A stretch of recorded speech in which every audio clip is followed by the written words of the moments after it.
Hits and Crits. This video is brought to you by Trading Goblin. What's up, Hits and Crits family? Welcome back to another episode of the Season 4 review. Again with Randall from Imperial Minis. Hey everyone. Today we cover the neutrals and the Boltons. So the way how we will discuss that is we will talk about this one little change at Boltons. Then we will take a deep look into the neutrals, and our first step always on the change is how does that affect the Bolton faction, right? And second step will be how does it affect other factions or certain builds within other factions. So this is how we gonna structure this review, and I think we can jump right in to the Boltons. The only change the Boltons got, or the only unit change the Boltons got, is Tybald. So, and the second change is that they can now also make use of neutrals as any other faction, and this will be the way more important thing, which we will discuss throughout the neutrals. But Tybald first. So, Randall, I know you spent a lot of time with this NCU, and you got this great, let's say, how to play him, or like, you know, a guide to the Bolton faction where you cover Tybald pretty much in detail, and it was a really great help for everyone out there. I'm sure.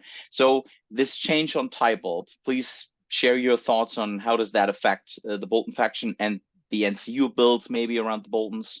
Mm-hmm. What's happening? Yeah. Well, first off, the change to Tybald completely destroys my how-to guide on this NCU. So my NCU guide was using the kind of commonly accepted way of using him, and the developers said that was not their intention. So that I need to actually go put a little comment, pin a comment on that video saying, you know, completely disregard my Tybald segment because it's totally irrelevant now. But yeah, he changed. So they added a line in there that you know, it used to be each time an enemy NCU activates, you may remove one order token from Tybald, blah, blah, blah, blah, blah. Now it says each time an enemy NCU activates, if Tybald is not on the tactics board, blah, blah, blah. So what this means is he used to be able to, you know, the kind of classic Tybald combo was start of round, your first player, you use him to take the sword, you attack, and then your opponent activates, and you kind of force your opponent to either take a zone they don't want to take or to, you know, take something else. And if they don't take that zone, Tybald jumps off of the sword, claims the crown or whatever, and then on your following turn, you can then claim the sword again. So you could do like a back-to-back sword act, you know, claim the sword twice in a, you know, subsequently in subsequent turns. Now he can't do his trick from the tactics board anymore. So now he has to jump from, you know, your bench basically onto the tactics board. So he still is a useful NCU. You just have to use him. He's not as flexible as before, because before you could use him either way. People were using him on the tactics board and people were using him off the tactics board. But now you have to use him strictly off the tactics board to jump onto the tactics board. So this removes one of your activations. So you're whenever you use them successfully, you're going to be down one activation for that round. Potentially though, if it's a round where you think you might be the one that has to pass an NCU, you could use this to kind of get a jump on the tactics board. So you know, using the same way you would have before, select a zone your opponent doesn't want, and then if they don't take it, Tybald jumps from your bench onto whatever zone. But now you can't really use them as much to definitely get something that you want. You're now more kind of just using them to maybe claim a zone that your opponent might need to control at some point, or you know, one combo I've seen with them is you use them with a unit that has motivated by coin, you know, so like a brawn or something. So your opponent leads off claiming the swords, and then Tybald immediately afterwards jumps on and claims the wealth zone, the bags, and he causes one of your units to shoot or attack or something. So I don't like the change. I think Tybald was an awesome NCU before. the Boltons weren't exactly an overpowered faction and didn't really need any kind of nerfs. I think this was maybe a situation where, I'll assume the developers were honest and said that this was their intention all along, and that people were playing it wrong. But I think Tybald's interaction and the way that we were all doing it was one of the most unique things about the Bolton faction. It was such a unique way to interact with the tactics board that now I think he has much less play. Fortunately, though, now that we have neutral access, there are plenty of other NCUs we can take, and I know we're going to talk about that as we go along. Yeah, we'll talk about how these neutral units can slot into Boltons. But yeah, overall, I'm not happy with the Tybald change. I really like the way he worked before, so I'm sad that I can't use him as much. But now I can just throw Varys in there, or some of these other NCUs that we'll talk about. Yeah. So, True. I was never cool. All right, so that's actually on the Boltons, and now we will jump into the neutrals and how that might affect Bolton list building and others. So first change on the units, or let's start with units, and actually that's for me the most interesting one, is the Bloody Mummer skirmishes. The Bloody Mummer skirmishes, they've actually got a little bit more aggressive, or a little bit more attacky now. So their attack profile got buffed, and they also got their movement did from 5 to 6. So for me, that's a big change. They got buffs over the last seasons constantly, right? They got better constantly, and I think you still do not see them very often. But I think with the last change on S4, for me, that changed. At least for me, it changed. Let's see what you got to say. But I think this combo, and I will start with Boltons, is pretty great. When I think them as a bunker for Ramsay can be really, really good, because the cards of Ramsay basically also, he has an attachment card. Together with harsh punishments, they could gain Sundering, high attack value. If you play that stuff out and use him in there, they get disrupt, or they have disrupt, counterstrike, and horrific visage. So a unit, even though they are kind of fragile in terms of like 5 defense and 7 morale, your opponent will still think about going in there and charge them, because first there's this -3 morale, then the disrupt, then the counterstrike, and they might not even have been been activated at that point. So that can be rough. And with the 6 movement, I think it can really build something cool with Ramsay Commander. What do you think on Boltons, or the change in general? First, on the change in general, I like it. Them going to a six movement speed is pretty huge, because there's a lot of mechanics in the game where giving a unit an extra inch movement can just really amplify their lethality. And you think of stuff like, going back to Boltons, you think of like Steel Shank's Rush of Aggression. Now these guys could be a guaranteed 12-inch charge on something, probably catch them before they activated maybe and weaken them, and then you're feeding that counter-strike engine. With these guys, I really like their dice decay has really slowed down. That's really good for them. But their kind of Achilles heel is still really poor armor and really poor morale. These guys came out in a world, these guys were released in a world where everything had 7+ morale or 6+ morale. Now the world is kind of leaving them behind in as far as morale goes. So these guys, their real weakness is just getting shot by stuff. So they get shot and they just die. So I think they're still one of those kind of high skill cap units that if you're really good at positioning and movement in the game, you can really do a lot of work with these guys. And like you said, there's a lot of ways to make them just super annoying. Like Ramsay with the horrific visage combo. Throwing Sirio Pharrell in there, just becomes disgusting with agile. But yeah, it's a good buff. I don't know if we're going to see him a lot more than we did before. I I do think it is cool that, some ways to try them in Boltons, putting Skinner in there could be interesting, or putting Skinner in a unit next to them that they're co-engaged with, so that you're kind of ensuring that units that they're engaged with, they're constantly getting weakened all the time. Yeah. I think that could have some play maybe, but it takes a lot of, a lot of work to make that happen. But yeah, that's a good change. I hope to see them more in season 4. We'll see. All right, so that's on those clowns, and let's go to the Golden Company swordsmen, the big bad boys of season 3. Now got their change to adaptive style. We also already covered that through the Lannister video. So they basically got this removed, that they can go up to 10 dice.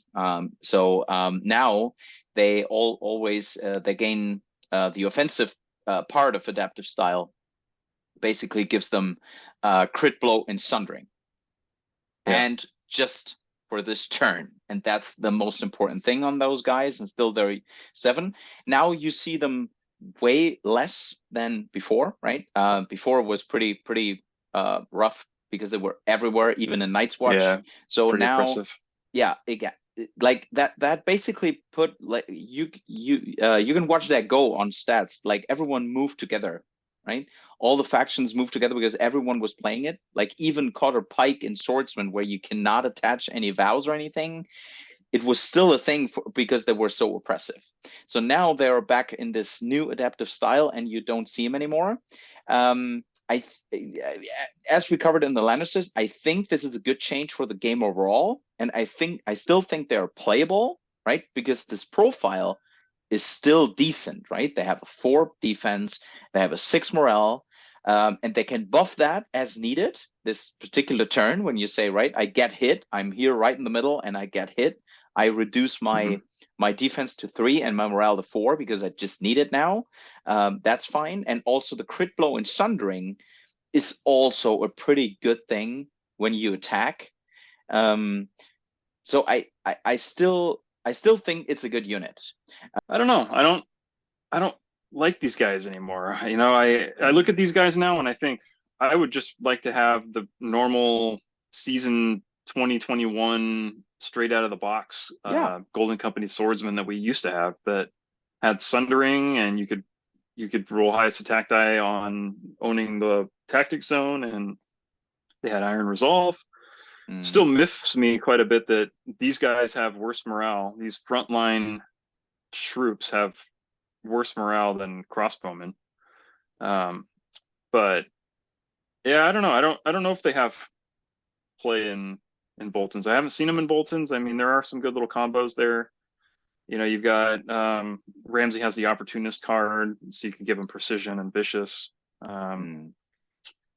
So there's a little bit of play in Boltons, I guess, but I don't know. I've never slotted them in and felt good about it. You can get one good attack out of these guys, and then they're just kind of average after that. So yeah, I don't know. I'm not too excited about them in Boltons, and like you said, they've kind of dropped off everywhere else too. Yeah. I would just like to hit the reset button on them personally and just make them what they were before, or instead of take away that effect of highest attack die on controlling the tactic zone and just give them something else. I don't know. I feel like this is, they got overtuned, and then it's almost like they got shot full of steroids, and then they realized there was too much, and then someone came around and just broke their kneecaps with a with a bat, and now they're just laying on the floor, just broken. I just feel like we should just hit the reset button on these guys. Right. There was actually no change to them, but what I saw the other day, one of our community members did, was Golden Company crossbowmen in Boltons, and did a really mean thing in putting Damon Dance for me in there. So Boltons Encouraged puts them to long range, 7 on a 3 with sundering, and on the short sword, even on the melee attack, they gain 6 dice on 4, which is I mean, not great, but it's like for a long range unit, it's quite okay. All right, together with the Sentinel, that unit can really do something. And I saw them hidden after or behind Ruse and Blackguard, basically shifting back and forth, shooting stuff, killing stuff.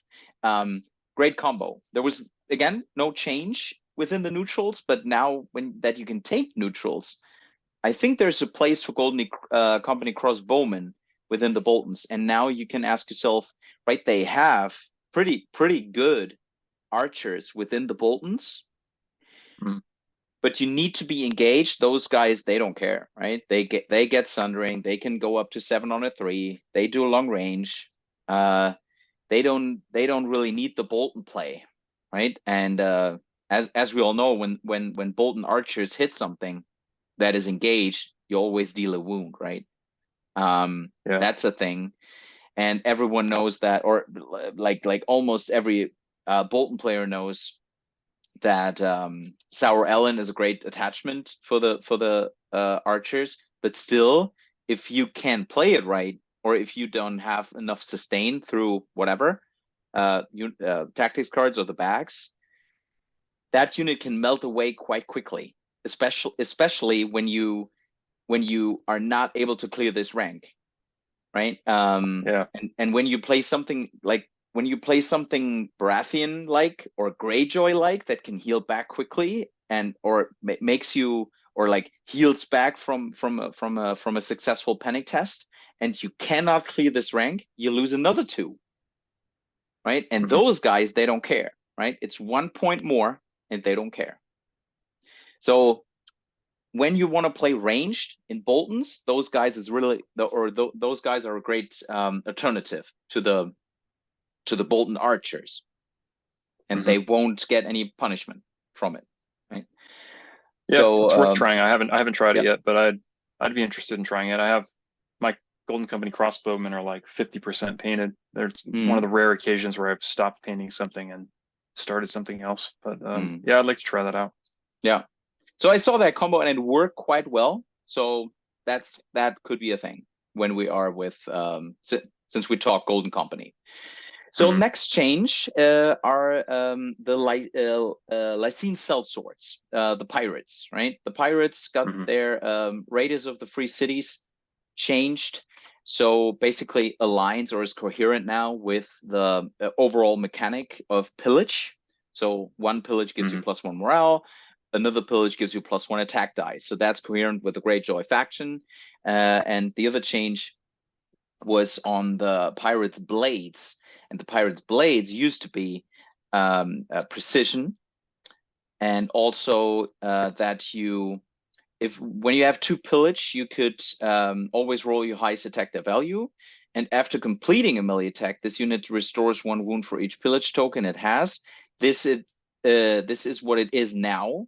And it used to be rolls +1 attack die for each pillage token on this unit. So it could, like before, it was able to go to 9 with precision and roll highest attack die value. Now you heal back from having a pillage token. You always have the highest attack die value and you get crit blow. So I think the change from precision to crit blow might not affect the game too much, but this change of like getting something back if you have the 2 pillage. Let's assume for now this unit has 2 pillage. This is an interesting thing. I still think I always have to go back to cutthroats, right? Because cutthroats are like forever in history of Song. Cutthroats were like, I think always a really good unit for 5 points. Yeah. And Lysine sellswords also on 5. They need to gain pillage.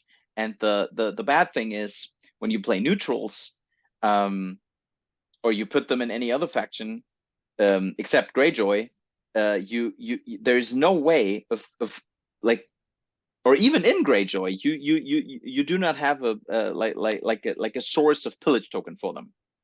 So there's no way to buff them right away in round 2 and then go hunting, right? There's no way. So what do you think on the changes on the Pirates of the Caribbean? So I don't like it.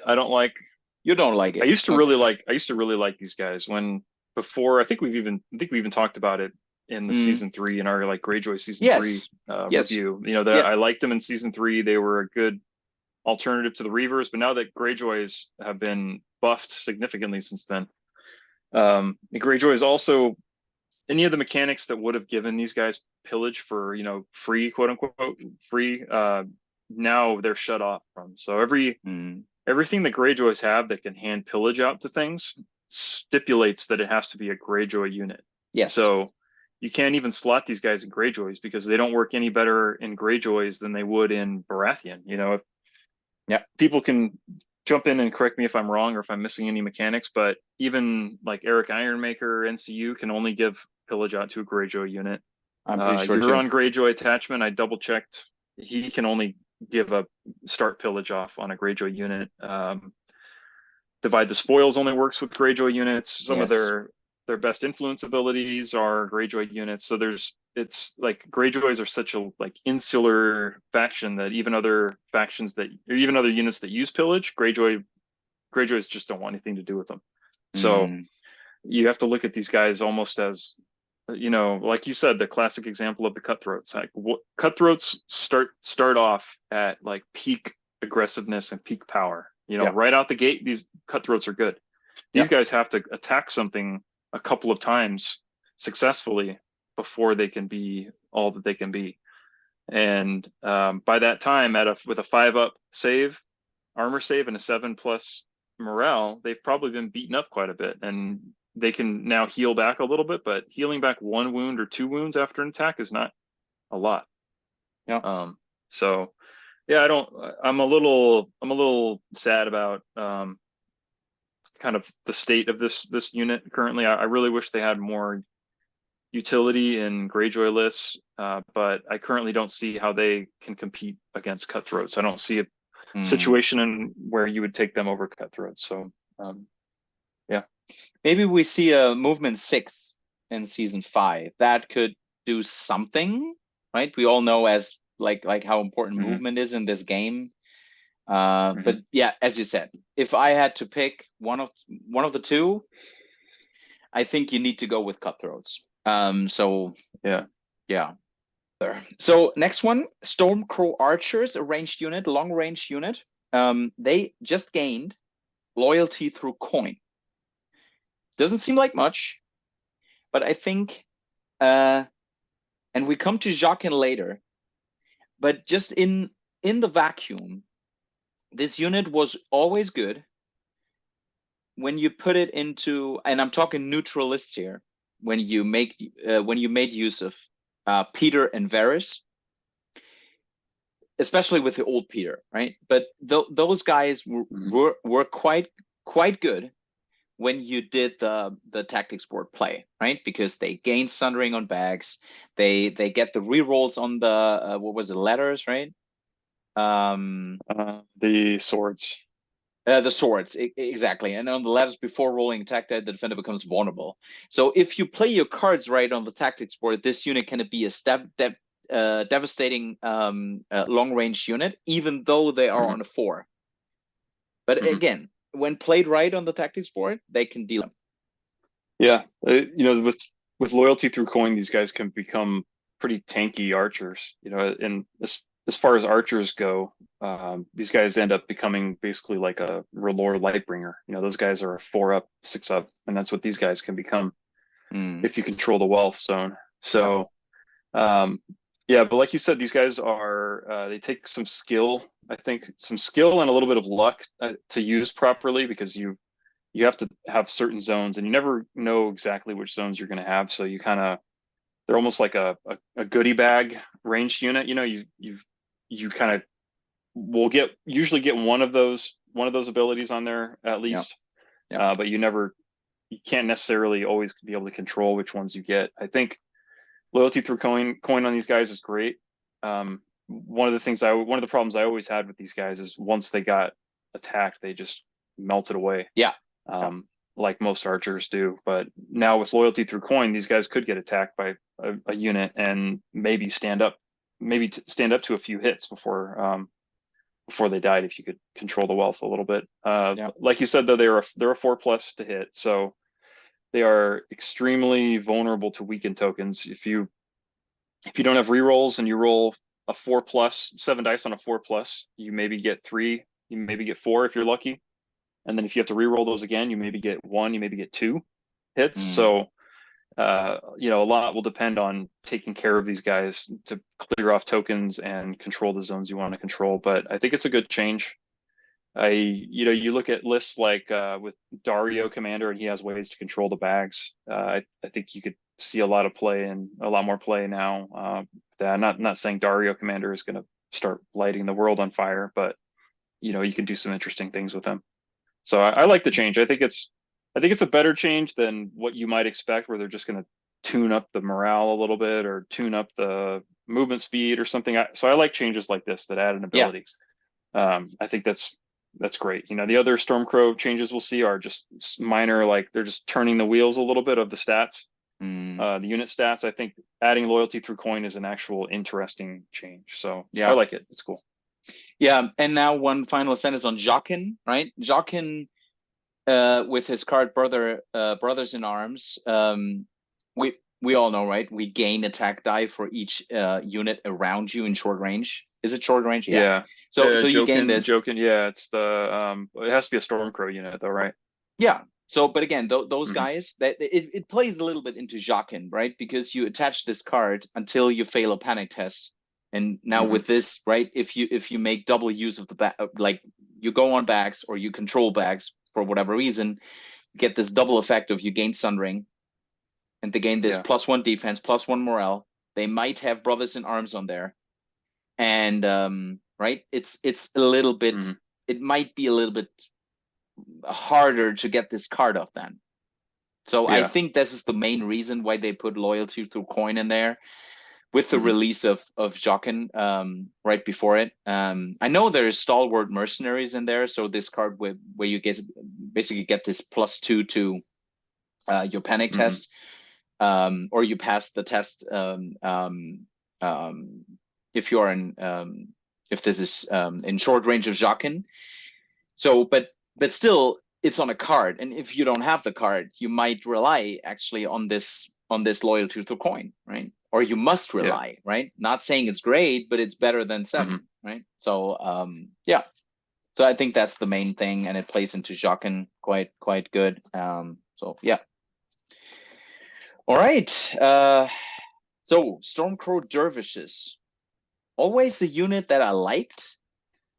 I played Stormcrow Dervishes, I would say 85% of the time with Rob Stark Commander, because of the regroup, swift strike synergy, the movement speed, and yeah, just a overall well-designed unit.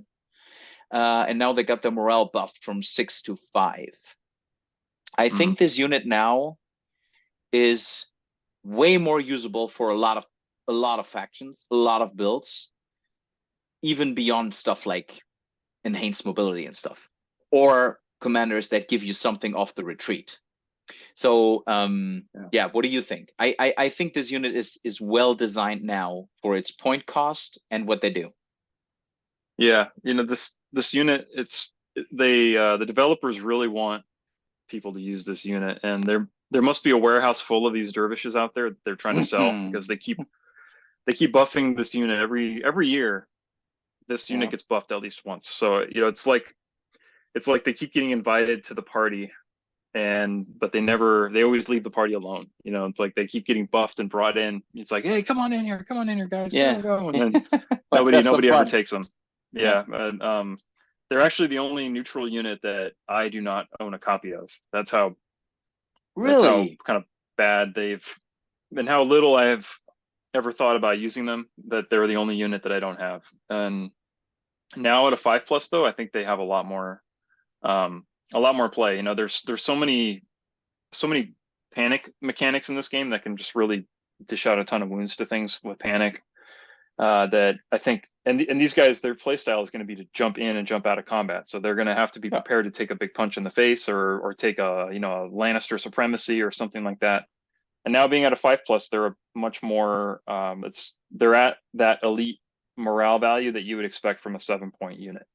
So I think they will actually start to see a little bit more play now. And yeah, I obviously not with me because I don't own them, but I would like to see, yeah, some of these movement shenanigans lists, what they can do with them. Yeah. Well, as said, I'm playing it regularly or quite often with Rock Commander, and it works really well. Another option is to put them into Great John. Actually, I did that too. Put them in Great John, go hunting, and you have to make sure to bring Eddard 5-point NCU that basically can shut down the tactic zone for one of your opponents. And together with the Motivated by Coin, you get quite an interesting unit because he can block off. You can block off the bags for your opponent, and then he will leave it open, right, to heal or that unit, or he has the foresight to block it for you. But if he doesn't, then you can also make they can attack, and maybe they can hit you and retreat out of it off the bags also. So that works quite well too. So that's what I meant by saying I think now with this great morale, they can also stay in there for a little bit and then hit off the tactics board, retreat out, right? So that I think it's a great unit, especially with this 6 point, not 6 points, 6 movement.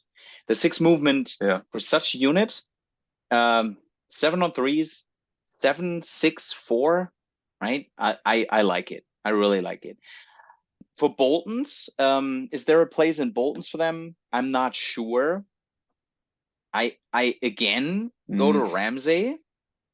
Is there any other thing? Yeah, I mean, you could do Steel Shanks because he has the Price of Fear card. You can use that to kind of maneuver them around to a flank. Yeah. You could put, I don't know. Let me see. What can we do with them here?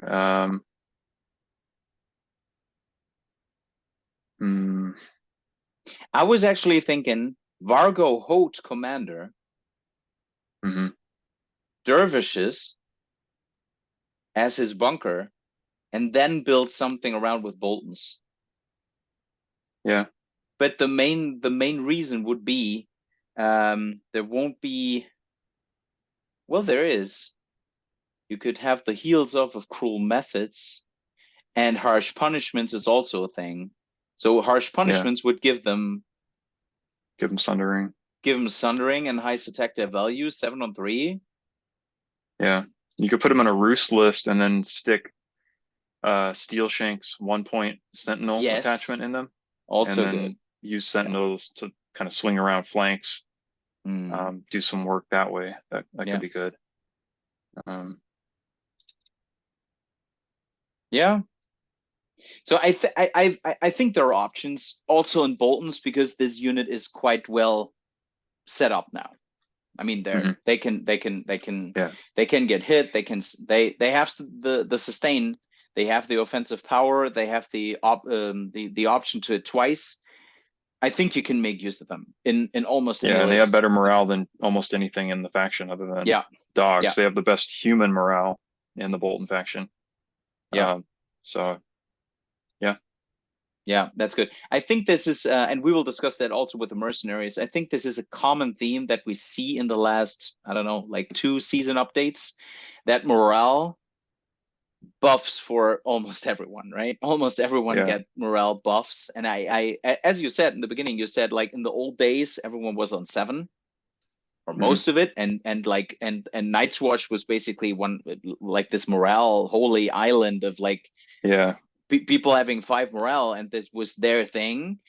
And now basically everyone has a good morale, like or each and every faction can build a good morale list, right, if they need to. And that is actually a reason I think why I think there is still play for Lannisters. But I think this is one pillar or one reason why Lannisters are in a tough spot right now, because morale gets better and better and better, even on like let's jump to mercenaries, right? It's a 5-point unit with adaptive, and now they are on a 6 morale. Yeah. With the right attachment for 0, let's say, what does it mean? For all Stark players, mercenaries with recon was always a thing, right? Now this unit with recon, and you buy Shaggy Dog basically off for nothing or for free. This unit has a 5 morale then. 4 defense, 5 morale, 5-point unit. Yeah, pretty solid. Really solid for 5 points, and it's a great bunker for recon too, because you will keep them off, right? You will put them on a side token if you can, or in a side objective if you can. So yeah, so that's the change on the mercenaries. I think mercenaries is basically the defensive form of what we talked cutthroats. If you're looking for a 5-point unit that can really deal with something, it's the cutthroat. It's the mercenaries, because you can put in certain attachments for 1 point that can make them so tanky that they just sit there, right? Like hardened, or +1 morale, or all that kind of stuff. All defensive mechanisms in this game, or attachments for 1 point, basically for free, makes this unit really tanky, right? Yeah. I mean, it's a good change for them. I don't think they really needed it.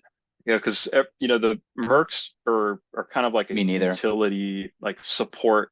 They're like a home for whatever attachment you need in your army to do something. Like Baratheon, you put Justin Massey in there. He's like, the mercs are a home for usually a home for an attachment that you need in your army for something or another. Or you stick a supply 8 in them and just use them as a blood bag. So yeah, I don't think it's not like there was an issue of people not taking the Stormcrow mercs because of their morale. I think maybe their morale got tuned up because, like you said, they've been tuning morale up game wide for a while. And maybe they didn't want there to be as much of a disparity between the dervishes and them. The dervishes went up, so they brought them up, these guys up a little bit. I think it's a good change for them. I don't think it's going to change their pick rate really all that much. It'll make them more durable, but I don't think people are going to be taking them a lot more than they were before, because you bring Stormcrow mercs for a specific reason. You bring them so that you can get a free attachment. So yeah, I don't think it changes too much, but it's good for them. Yeah, great change. As that, I think if you're looking for a just a bunker for something you need to bring, like Tyrion. Tyrion is another option, right? Tyrion 1 point gives you, and we discussed it before, gives you battle plan and counter strategy, correct? What a great attachment for 1 point, and basically you put them in there. What can happen, right? I mean, that's a well placed. Recon is another option. So yeah, it's definitely a place. As you said, they don't needed it in my book, but yeah, in general, like, all the love we can give to neutrals is good, right? I mean, in general. So yeah, it's a difficult faction, quote unquote faction to balance, and it's a difficult one to buff, I think, for the developers, because they know that most factions can take them, so they have to be very careful when they buff or change anything in neutrals, because it could potentially have a huge impact on the game. So yeah, true. I think these are all good changes for the most part. Golden Company swordsmen, I think, like I mentioned, I think they've just been beat up a lot. The pirates, or the sellswords, I don't like that change. Right, I just don't like. I don't like them right now, unfortunately. But I think everything else, all the Stormcrow stuff, was, I think, really good. Yeah, me too. Like when you put yourself into the seat of a developer, and you take this bird's eye view on this faction, as you said, I think it's really a really tough thing to do changes to the neutral faction, because it will affect the game so widely. So I think this tuning there a little bit, just 1 point there, 1 movement here, 1 this, 1 that. I think that's really well strategy by the CMON developers to build this game up. And they're developing.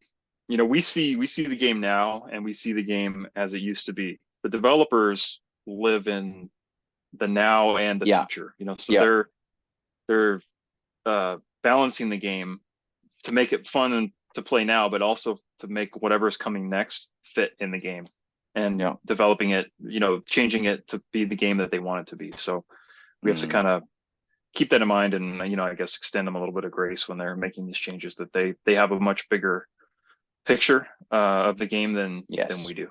Yeah, true. Yeah, to finish things off, we will cover the 3 NCU changes. I think we can give just a sentence to Lord Varys. Maybe you think more than I do on the change, but I think Varys is still one of the best NCUs in the game. To react on certain zones your opponent picks, still with this 1 token less, his little birds got 1 token removed, which is, again, still totally fine for this 4-point NCU. I think you will still see him broadly across the game. So that change won't affect his pick rate. That change won't affect any list building. It actually, one word on the Boltons, I think you mentioned it in the beginning, your go-to pick was also my go-to pick. My go-to pick for Boltons, or for my list with Boltons, is Jane, Ramsay, Varys. That works really well for me. It might for you too. But yeah, that's it on Varys for me. Yeah, no, I think it's a necessary change. Him having 4 order tokens at 4 points as an NCU is just insane. So just too strong. But with 3 order tokens, I don't think it's changed much at all. Everybody still wants to take him. I don't, you know, if he gets nerfed again to be 2 order tokens, I think now maybe he's going to be out of contention a little bit. But 3 order tokens, you still get 4 points of value out of him easily. He's a good reactive NCU. He could get in your opponent's head, especially when they're taking the swords. That unexpected 3-inch shift all of a sudden, you know, he's just such a powerful NCU. It's a good change for balance, but I don't think it changes the calculus of people's list building right now. True. This last sentence on his reactiveness, a lot of people ask me, how do you use it? Like in general, I mean, there's no rule, right? There's no general rule you can apply to Varys, but I mostly use him to, a lot of people think you might use it on the swords mostly, or on the bags mostly. Actually, you just mentioned it. This movement, reactive movement, when someone goes to the horses zone and wants to, like, you know, whatever, to get out of my line of sight, this is really cool, right? To shift back and you still see it. I mean, it might be harder to get them, but that is cool. And also, I use it quite often on the envelope, on the ladder zone, because like when I did not draw into the correct card and my starting hand was not that good, I actually use a lot of times I use 1, sometimes even 2 of his tokens to grab a card, just to get quicker to a certain card I need, especially when you play certain factions that are really relying on a certain card. Like, let's say Boltons, right? Boltons need cruel methods. Boltons need harsh punishments to really have a, like, eye-to-eye fight, right? If they don't get those cards, they're in a tough spot. They need the cards to win. So that's why Varys is a really good pick for them. Goes into my go-to box or in my go-to NCU team for the Boltons, because I need those cards. And you have some slow units too. So, you know, if you have a blackguard unit in the center of the map and you're playing an objective game, your opponent takes the maneuver zone, and now your blackguard gets to take a little hop. They shift up a little bit. So he's great. Still great. So other view on the view on Peter is a little different. We saw this era of Peter being in every list because he was really strong, right? Because he had the option, or so many options, to block certain zones, make use of other zones, and also had this once per game, which he still has. But now he got down to 2 tokens. And I'm not really sure anymore. I think he is a good NCU still. You can make use, especially in certain lists. Mhm. So yeah, what is your take on Petire, actually? Petire Baelish. Sounds pretty fancy. That's what he's Yeah, no, called in the I book, agree. man. That's what he's called in the books. I listened to Petire, the is that the it's audio book? Petire. Yeah, it's the audiobook. They The call it audiobook calls him Petire. Petire Baelish Wow. in the English version, recorded in Well, the I have to US. pronounce things properly, or at least as properly as an American can. Whatever, I don't care, man. Say So, Peter. Whatever. Yeah, no, I think it's a good change. I think Peter, he used to be you took him because you might need his ability for something, and you could use it all the time, basically. And now he's really like a tech piece NCU. I think you pick him because you have a specific reason to pick him and bring him. You used to bring him because maybe he could be valuable to you, or maybe he would, be harm your opponent. But now you specifically bring him for a reason. So you don't see him as often anymore. A big part of that also is because Varys is just so prevalent. But I think it's a good change. I really hated everybody's list having Peter and everybody doing all this tactics board peekaboo game stuff. It was annoying. So I'm glad to see that he's got knocked down a little bit. Yeah. But if somebody brings him on a list now, like I just mentioned, they're bringing him because they have a real need and a reason to bring him. So I think that's a good thing. That's why you should pick NCUs. So the last change that also got some rules discussion going was Wall of Frey, Lord of the Crossing. This whole card changed. His whole card was basically redesigned, and now he is still 5 points, but now his ability is way more usable. It's not dependent on a crown zone or something. You can choose when to pull it.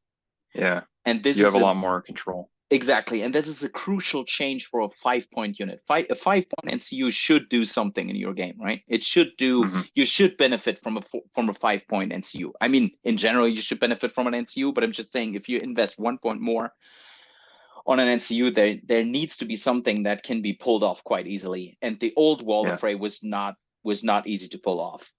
It was something that happened rarely because your opponent is well aware, or was well aware most of the time, that he needs to take crown at some point. Now you can just choose whenever, right? So once per game, when Walder claims that zone, you replace it and you choose 2. And I think in a certain, it goes a little bit to Jane Poole, what I just said, right? If you are in this perfect spot of finishing something, or even with Walder, even this unit is actually not close to dying, like 2 to 3 wounds. It's actually on, let's say 8 wounds, 7 wounds, right? You can choose weakened, vulnerable, and panicked on an enemy and steal the round. And if you do, and you are in a good position, you might kill a unit off of that. And this is something that is really good, because, right? When you compare it to Tivin, which costs 6, Tivin is also an NCU which enables you to basically one-shot a unit or basically kill a unit. And I think Walder Frey can do that too under certain circumstances, right? So and I think for 5 points, that is a thing. What do you think on the new Walder Frey? I like him a lot. I think he's not one of these NCUs you just throw in your list. You have to have a real plan for why you're bringing him. He used to be a 4-point NCU. He used to be one of he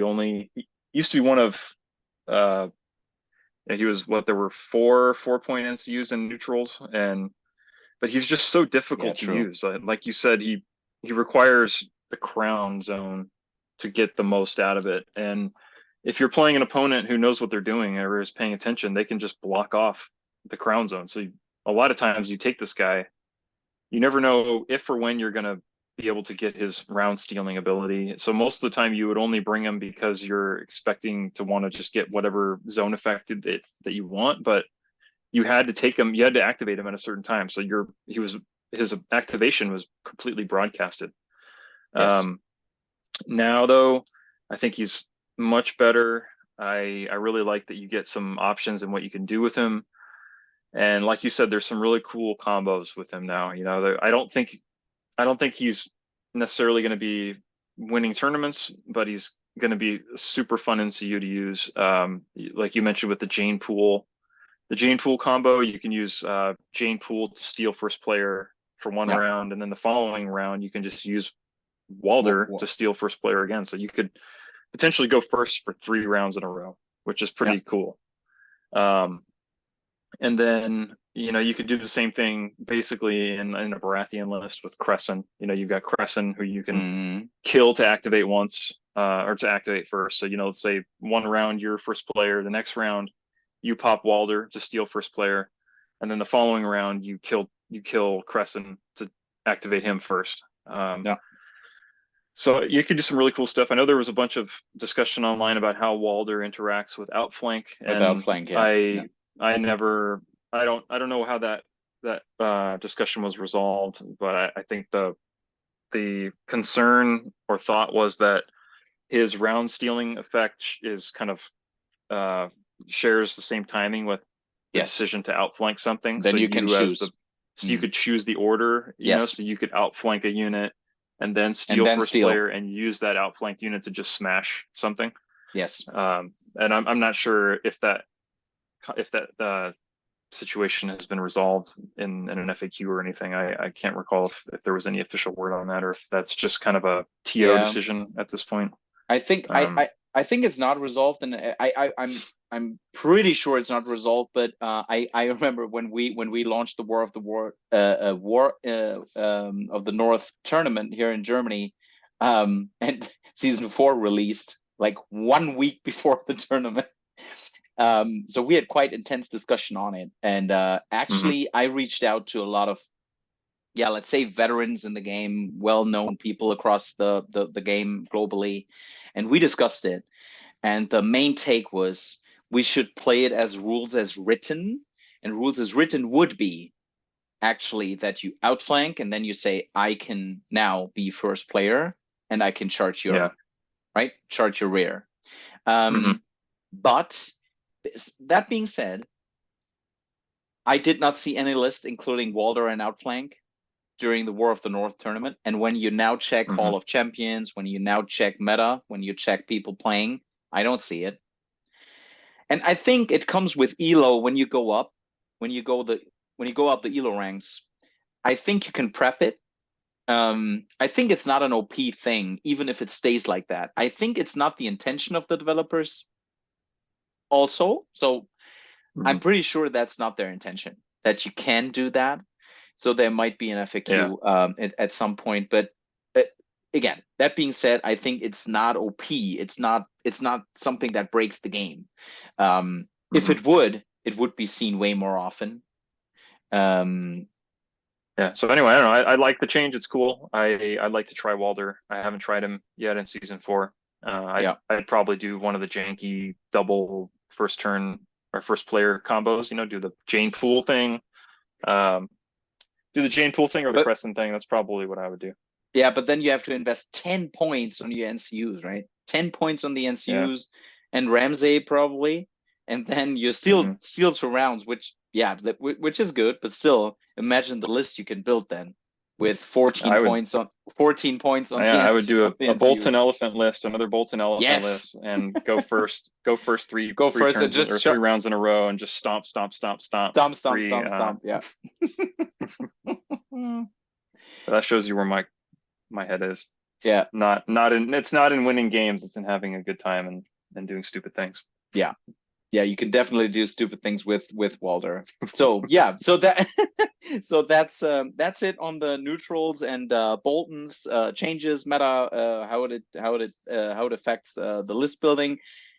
Again, guys, if we miss something, if we want to see something else in future videos, you have any comments or like discussion points you want to discuss with us, hop onto the Discord or drop your comment down below, down the video, and we will make sure to cover that, to answer that.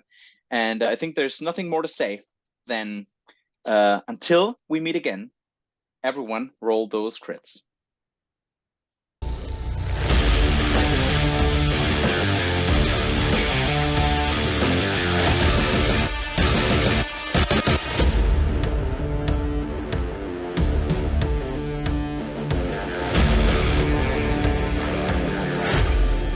Come for the hits and stay for the crits.